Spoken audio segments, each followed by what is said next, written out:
Hi, Scott Orlin with CINEMA-Magazin. Boy, you're in for a treat. The new TV series that coming your way is called Ratched, and I'm here with the iconic Judy Davis. It is such a pleasure to see you and talk to you. Talk a little bit about your own experiences with nurses, because Nurse Bucket is an interesting person. Is there somebody that you've met along the way that kind of attached you?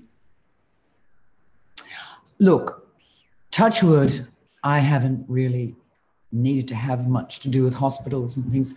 But my husband was very ill years ago in intensive care. And there was an intensive care nurse who was the most extraordinary woman I've ever. She was so devoted.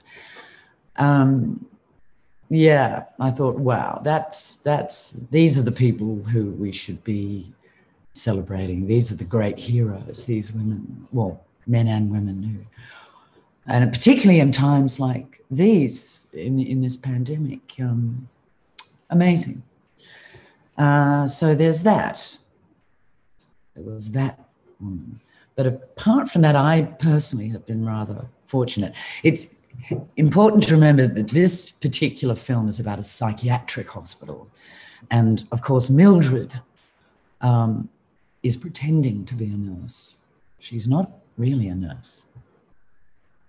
But I love the dynamic between the two of you because it kind of reminded me a little bit of All About Eve, about these two women trying to position themselves around each other. Why does that make for good drama?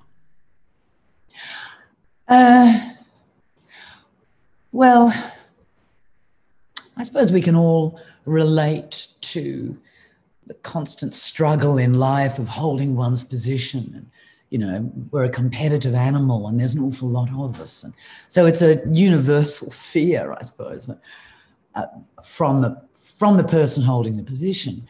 But it's also very easy to understand that kind of hunger of somebody trying to establish themselves. Or it's just life, isn't it? But it's a fight. We have a veneer of civilized behavior, but underneath that, we're all trying to get that bone, that one bone that we feel we have to survive. Mm. I love this story too because it's a kind of a throwback to like the 1940s, and especially for all of your female colleagues, they really got this fashion cavalcade. You were in basically this one blue outfit for the entire time. Was it restrictive or was that kind of a benefit in the same way? I usually love jobs where it's just the one costume. I love it because, you know, you don't have to get fiddled with, and not that you don't have to bother about all these stockings and different stuff and the jewelry.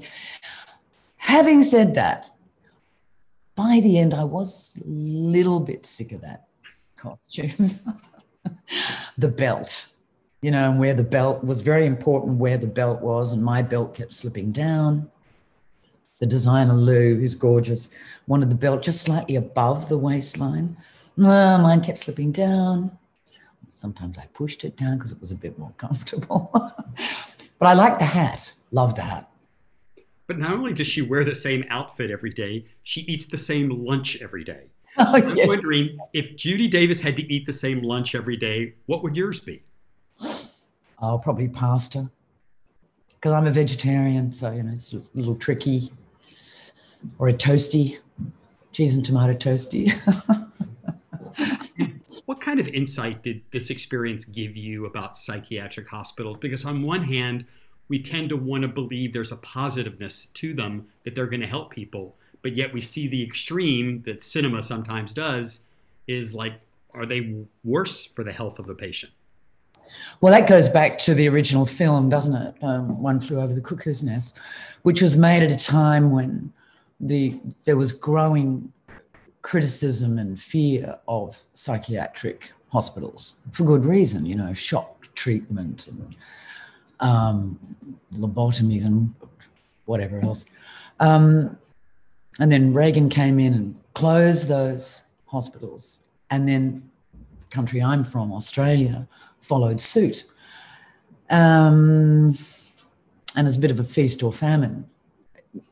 because now I think there's a huge need for mental health services, and it's become, I think, difficult for people to get that help.